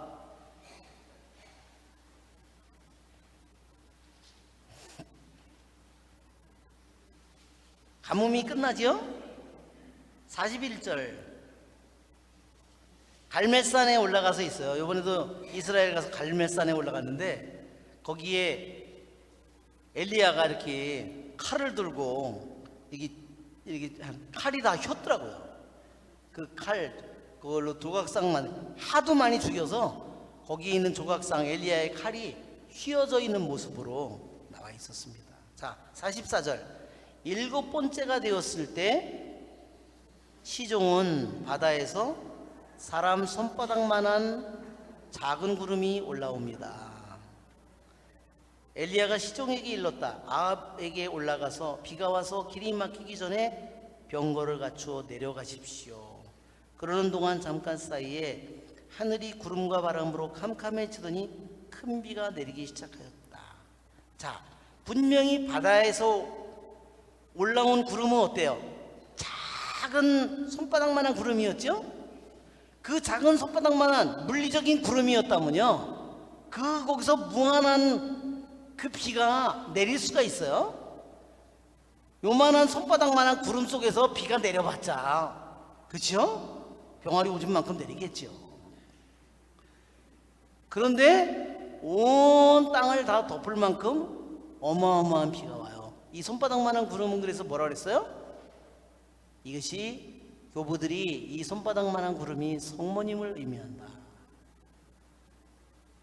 거기서 3년만 동안 비가 오지 않은, 그런데 이제 거기서 어마어마한 비가, 은총의 비가 내리는데 그것은 뭐예요? 성모님의 작은 손바닥만한 구름은 성모님이고 어마어마한 비가 거기서 내리는데 그것은 바로 예수님이다 그랬어요. 이거 또 우리는 에제키엘의 성전의 오른편에서 흘러나오는 물이 어때요? 너무나 조금인데 성전 우편에서 천척을 가서 재보니까 발목에 닿고, 천척을 가서 재보니까 무릎에 닿고, 천척을 가서 허리에 닿고, 나머지는 헤엄을 쳐서 건널 수밖에 없는 강이 되죠? 바로 우리에게 또 요한복음의 7장에 목마른 사람은 나에게 와서 마셔라, 그렇죠? 그 안에서부터 샘솟는 물이 솟아나올 것이다. 예, 여기 있는 우리에게 부르짖었을 때 우리 눈에는 분명히 너무너무 작은 샘인데 어때요? 거기에서 큰 강이 생겨나는 겁니다. 이것이 하느님이 하시는 일이죠?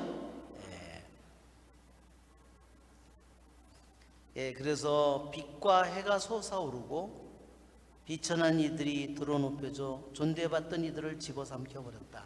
그러니까 모르드카이는 자기 민족에게 분명히 끔찍한 불행이 다가오고 있지만 마침내는 승리할 거를 알았어요, 몰랐어요? 이미 승리하는 비결은 뭐예요? 승리하는 비결은, 그러니까 첫 장에 이미 다 나와 있는 겁니다. 첫 장에 뭐예요? 이제는 멸망할 것을 각오한 채 하느님께 부르짖는 거예요. 이게 뭐예요? 아까도 얘기한 것처럼 그리스도들이 단식하면서 부르짖고 그 순간에 왕이 잠을 못 자는 겁니다. 그렇죠, 여러분?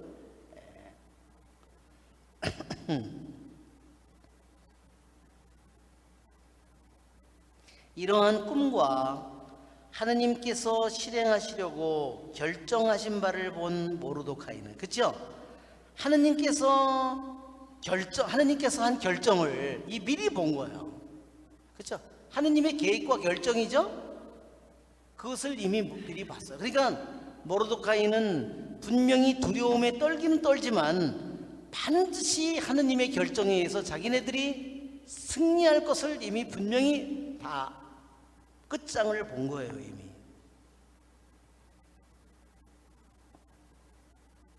자, 임금에 대한 업무. 모르드카이는 임금의 내시로서 어전을 지키는 가파타와 타라 두 사람과 함께 궁에서 쉬고 있었다.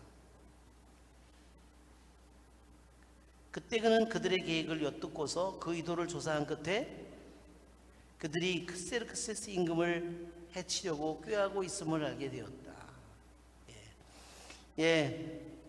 페르시아 궁궐에 정말 그 솔로몬도 부인이 첩까지 해서 1000명이었는데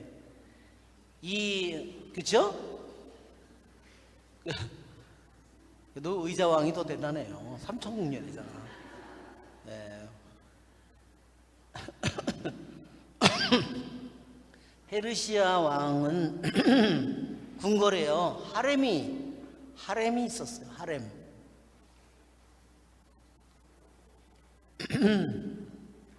이거는 궁궐에서 전 세계에서 말하자면 뽑혀온 이스라엘이라고 하는 이 이스라엘에서 최고 큰 나라였을 때 거기에 비해서 페르시아 왕국은 이거는 뭐 상대조차 되지 않는 그렇게 어마어마한 나라입니다.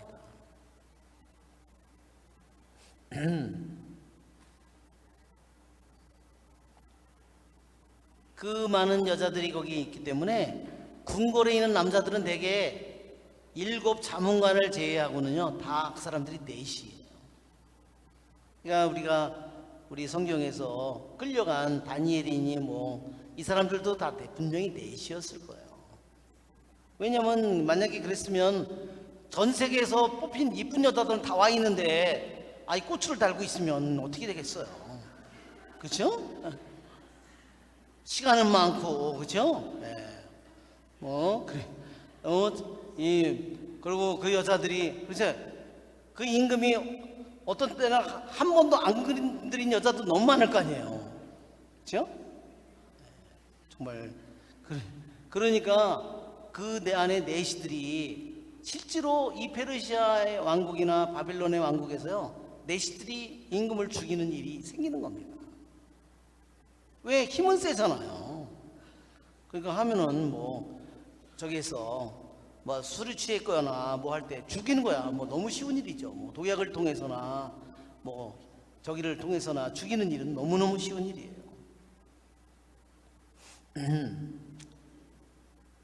그는 임금에게 이들에 대하여 보고하였다. 임금이 두 내시를 신문하여 그들이 자백하자 그들은 형장으로 끌려나갔다.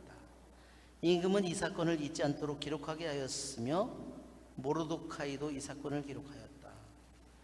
그리고 나서 임금은 모르드카이에게 궁전에서 봉직하도록 명령하고 이 일에 대하여 선물을 하사하였다. 근데 선물을 하사하긴 하사했는데 아주 현찮은 거를 준 것 같아요. 진짜 이만한 것에 대한 그 저기가 아니라 너무 형편없는 그냥 선물을 준 거예요. 나중에 임금이 어떤 선물을 줬는지 물어보면 다 알 거 아니에요. 그러니까 그거는 안 준 거나 마찬가지다는 거죠. 그러니까 이제 나중에 그렇게 이제 임금이 왜 자기가 죽을 뻔한 건데 너무너무 가까이 한 내시였을 거 아니에요. 자기가 분명히 총애하는 내시였을 거 아니에요. 그런데 오전에서 존대받는 이로 북의 사람, 여기가 북의 사람이요 히브리 한번 디귿을 보세요. 밑에 각주에 디귿을 보면 히브리 말 성경에는 하만이 아각 사람이다 나와 있습니다. 아각 사람은 아말렉 쪽을 가리키는 말입니다. 함다타의 아들 하만이었는데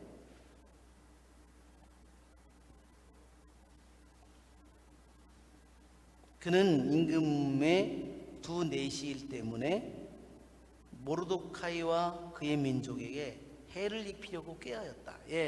이제는 그 두 내시를 죽인 일 때문에 분명히 하만은 그 두 사람이 굉장히 아끼는 사람이었던 거예요. 너무너무.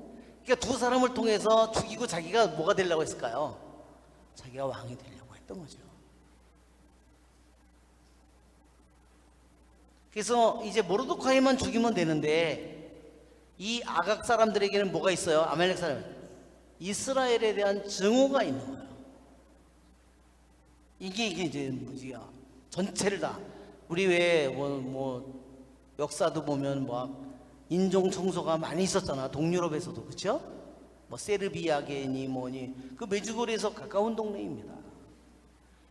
세르비아계에서 인종 청소로다가 수많은 사람을 죽였잖아요. 그래서 전쟁의 포격 소리가요. 그 메주고리의 본당 5개 공소 중에 하나가 거기 있는데요. 거기까지 포성이 들렸다는 겁니다. 그러면서 거기서 전쟁이 종식됐대요. 정말.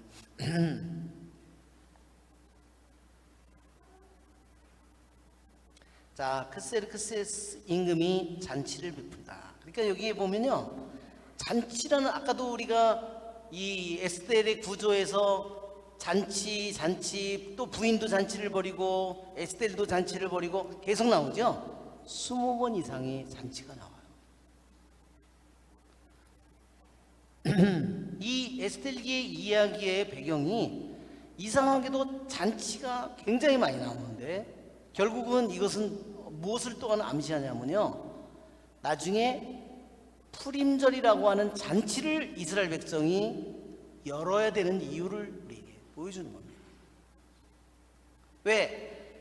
성경에서는요, 하느님이 레위기 23장에서나 탈출기에서 하느님이 명령하고 정한 축제가 아닌데 이스라엘 사람들이 이 축제를 벌이잖아요. 이 연회라는 말은 그 축제를 가리키는 말이에요. 그러니까 이 연회를 축제라는 말로 바꾼다면 축제. 하느님이 명령하지 않는데 왜 이스라엘 백성이 이런 축제를 벌여? 이 축제가 이래서 이 축제가에서 나왔다는 거. 처음 시작부터 축제였다는 거예요. 크세르크세스 임금이 축제를 벌였어요. 인도에서 에티오피아까지 이르는 127개 주를 다스리고 있었다.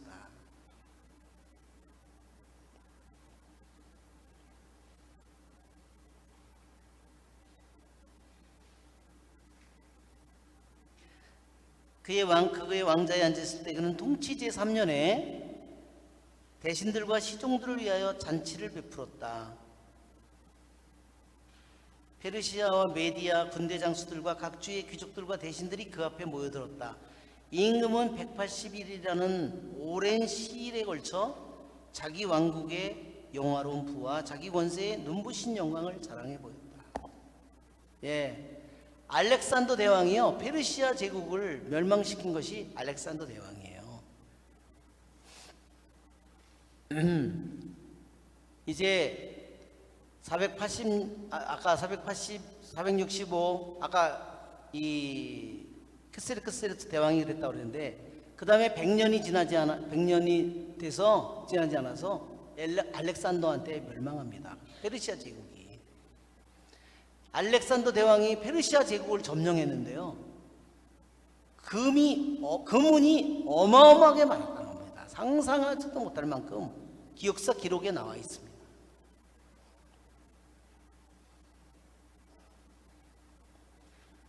자, 며칠 동안 했다 그랬죠?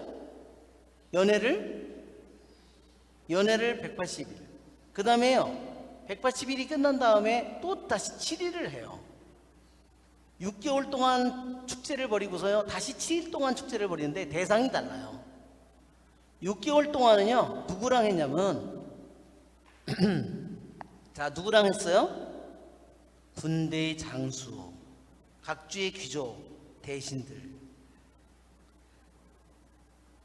그 다음에 5절을 보면 이 기간이 끝나자 임금은 지위의 높고 낮음을 가리지 않고 수사왕성에 있는 모든 백성을 위하여 대궐 정원 앞들에서 이래 동안 잔치를 베풀었다. 이 잔치가요, 몇만 명이 참석하는 잔치였다는 겁니다. 페르시아 궁궐에요, 몇만 명을 궁궐 안에 수용할 수 있는 그렇게 어마어마한 구조였다는 겁니다. 그래서 역사가들은 180일 동안 연애를 어떻게 해? 이건 거짓 뻥이 너무 세다 이런 거예요. 근데 이게 뭐냐면요, 이것은 그 나라 전 지역이 페르시아 제국이 어디까지 펼쳐 있다고 그랬어요? 인도서부터 에티오피아까지 있었죠? 그리스 북부까지. 그러니까 이것은 뭐냐면요, 전쟁 준비를 하는 겁니다. 그래서 첫 번째 나온 사람이 누구예요? 그 180 동안 하는데 첫째가 누구예요? 페르시아 메대 군대 장수들이에요. 그 사람들을 불러오는 데만도 오는 데만도 어마어마한 시간이 걸리는 거죠. 페르시아가요, 그 당시에 가장 빠른 그 운송 수단을 가지고 있었답니다. 각 곳곳에요, 역참이, 우리나라처럼 역참이 있어가지고요, 하루 동안 달려가야 될 길에 거기를 가면 두 번째 사람이요, 그거를 편지를 받아서 그 사람이 다시 비가 오든 눈이 오든 밤이 되든요 상관이 없어요. 그 시간에 거기를 전달해야 돼요. 그렇지 않으면 어떻게 돼요? 그러면 죽는 거예요. 그것이 페르시아의 시스템이었다는 겁니다. 그러니까 여기에 나오는 것처럼 전 세계에 있는, 그 말하자면 장수들을 다 불러오는 거예요. 그 사람들을, 그래야 어디로 니네 병력을 어디로 데리고 어떤 길로 어떻게 해서 어디로 데려가야 된다는 것을, 그것을 하기 위해서. 아까도 그랬어요. 여기에 아까도 제가 아까 잘만 얘기한 것 같은데 군인이 200만 명을 동원했다는 겁니다. 그리스를 치기 위해서. 이 어마어마한 병력을, 200만 명이 군인만 200만 명이면 그거를 보조해 주는 사람은 얼마가, 식량을 대주는 사람, 뭐 옷을 대주는 사람, 무기를 대주는, 상상을 못하는 겁니다. 어마어마한 거죠, 그렇죠?